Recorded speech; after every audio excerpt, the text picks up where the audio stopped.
Sa liwanag ng araw, matanda sa gate. Ang takot, kadalasan, sa gabi natin inaasahan. Pero minsan, kahit tirik ang araw, may gumagapang na pakiramdam na parang may hindi tama. Ako si Joseph, at ito ang isa sa mga karanasang hindi ko maipaliwanag. Hindi ko rin makalimutan. Ito ang kwento ko ng matanda sa gate. Taong 2020 nang bumalik kami sa probinsya ng mama ko. Pandemic pa noon, kaya work from home ako at mas ligtas daw kami sa labas ng Maynila. Isang simpleng bahay sa isang tahimik na barangay sa Laguna. Magkakakilala halos lahat ng tao. Sa umpisa, okay lang, tahimik, mahangin, ligtas. Pero may isang bagay, isang tao na lagi kong napapansin tuwing tanghali. Isang matandang lalaki. Nakaupo sa tabi ng gate ng bahay ng kapitbahay namin. Parehong damit araw-araw. Puting sando, lumang short, tsinelas, medyo kuba, payat, maputi na ang buhok. Hindi siya gumagalaw masyado. Hindi rin siya nakikipag-usap. Basta, nandun lang siya tuwing alas 12 ng tanghali hanggang mga alas 2. Laging pareho ang posisyon niya, nakaharap sa kalsada, tila may hinihintay o binabantayan.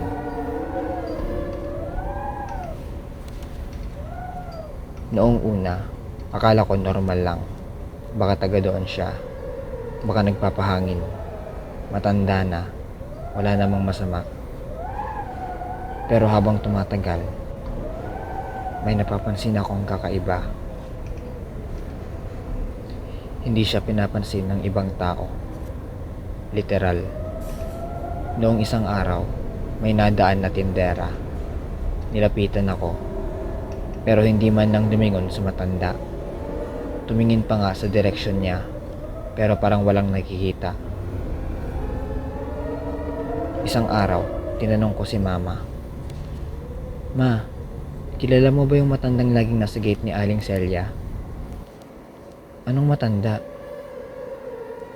"Yung nakaupo doon tuwing tanghali. Laging nandoon. Maputi buhok, sando, payat." "Wala akong nakikitang ganyan, anak. Baka multo na yan."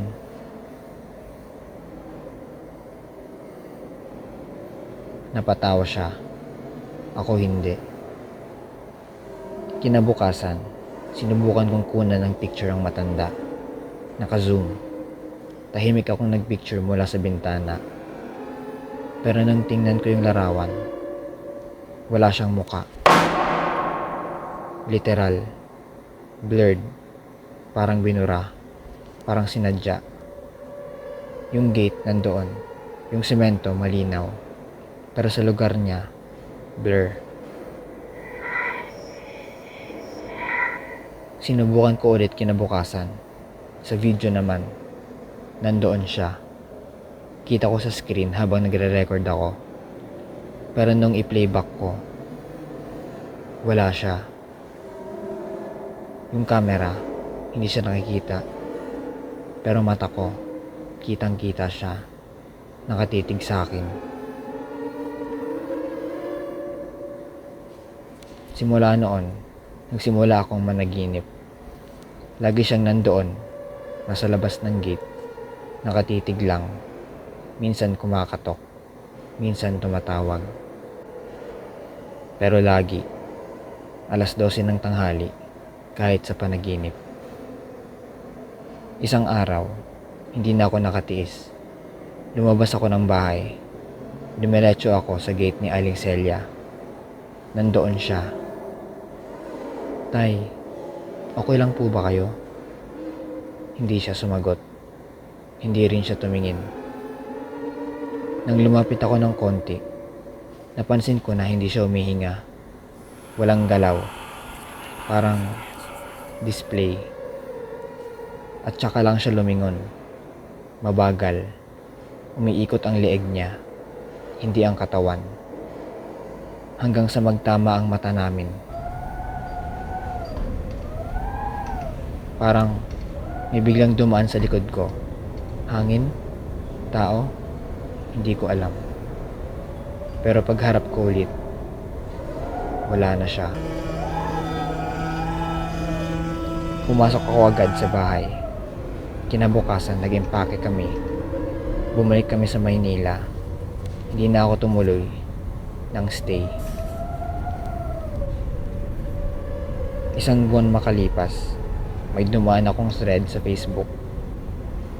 Mga hindi maipaliwanag sa Barangay Balite, Laguna.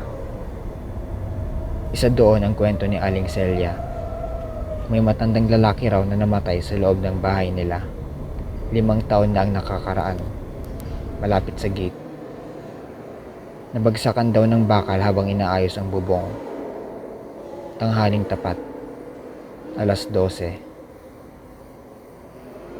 At mula raw nun, may ilan na nagsasabing tuwing tirik ang araw, may nakikitang matanda sa may gate nila.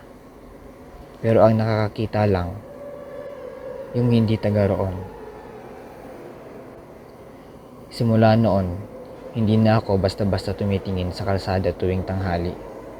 At kahit maliwanag ang araw, minsan may nakatago pa ring anino sa liwanag. Sabi nila, ligtas tayo tuwing araw.